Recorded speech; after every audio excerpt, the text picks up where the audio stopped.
Hello, good morning সবাইকে। চলে গেছি দোকানে। দোকান থেকে কেক, মুড়ি, ডিম নিয়ে চলে এসেছি এখানে।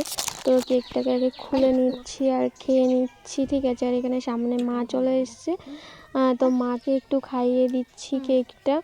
তো তোমরা দেখে হয়তো মানে কি বলবো, দেখে বুঝতে পারছো কিনা আমি জানি না, কিন্তু আমার শরীরটা ভীষণই খারাপ লাগছে। মানে এতটা খারাপ, মানে কি বলবো, কথা বলার মতোই পরিস্থিতি নেই, এতটা খারাপ লাগছে সকালবেলায় উঠেই। তো এখানে আমি দোকান থেকে ম্যাগি, ডিম আর কেক নিয়ে চলে এসেছি, আর এখানে খাচ্ছি। আর সঙ্গে ম্যাগিটা করব আর ডিম সিদ্ধ করব। তো চলে এসেছি গ্যাসটা ওপেন করতে, আর এখানে জলটা নিয়ে ফোটার জন্য অপেক্ষা করছি। তো ম্যাগি দিয়ে দেবো আর এপাশে ডিমটাও দিয়ে দেবো। তো চলো, তোমরা কেমন আছো আর পুজোর কেনাকাটা কত দূর? আমার কিন্তু এখনও হয়নি কিছু কেনাকাটা। তো তোমরা কটা কি ড্রেস হয়েছে সেটা আমাকে কমেন্টে জানাবে। আর আমার হয়নি করে হয়েও যেতে পারে, কি পুজোর আগে অনেক কিছু কিনে নিয়েছি। যাই হোক, তোমরা হয়তো আগের ব্লগে দেখে নিয়েছো। যাই হোক, ওটা পুজোর জন্যই বলতে গেলে চলে।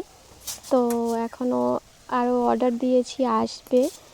তো তোমরা কটা কেনাকাটা করেছো সেটা বলবে। আর বলতে বলতে আমার এখানে ম্যাগিটাও কমপ্লিট হয়ে গেছে, আর ডিম সিদ্ধ করে নিয়েছি, ডিমটাও সুলে এখানে নিয়ে নিয়েছি। আর এখানে খাওয়ার জন্য চলে এসেছি বাইরে। তো দেখো, খাচ্ছি। মানে কি বলবো, খেতে খেতে মুখে হাত পায়ে লেগে যাচ্ছে, এতটা মানে কি বলবো, অভক্তি করে খাচ্ছি, খেতেও ভালো লাগছে না, ঠিক আছে। মানে মুখ চোখ দেখে বুঝতেই পারছো যে খাওয়ার কোনো একটু ইচ্ছা নেই, তারপরেও খাচ্ছি শুধুমাত্র শরীরের জন্য, যাতে শরীরটা ঠিক হয়ে যায় তাড়াতাড়ি। আর এখন মানে জানি না, পুজো চলে এসছে, আর এমন সময় শরীরটা এতটা যদি খারাপ হয়। আর ডিমটাকে একটু হাফ বয়েল করে নিয়েছি, কারণ শরীরটা যাতে একটু মানে অন্য দিন ফুল বয়েল করি, তো আর আজকে হাফ বয়েল করে দিয়ে বলছি। হ্যাঁ, খুব ভালো লাগছে, কিন্তু খেতে ইচ্ছা করছে না, মুখে মানে কি বলবো। তো চলো, ভিডিওটা কেমন লাগলো, ভালো লাগলে সবাই লাইক, কমেন্ট করে, শেয়ার করে পাশে থাকবে, ঠিক আছে। মানে খেতে একটু ইচ্ছা করছে না, শুধু মস্করা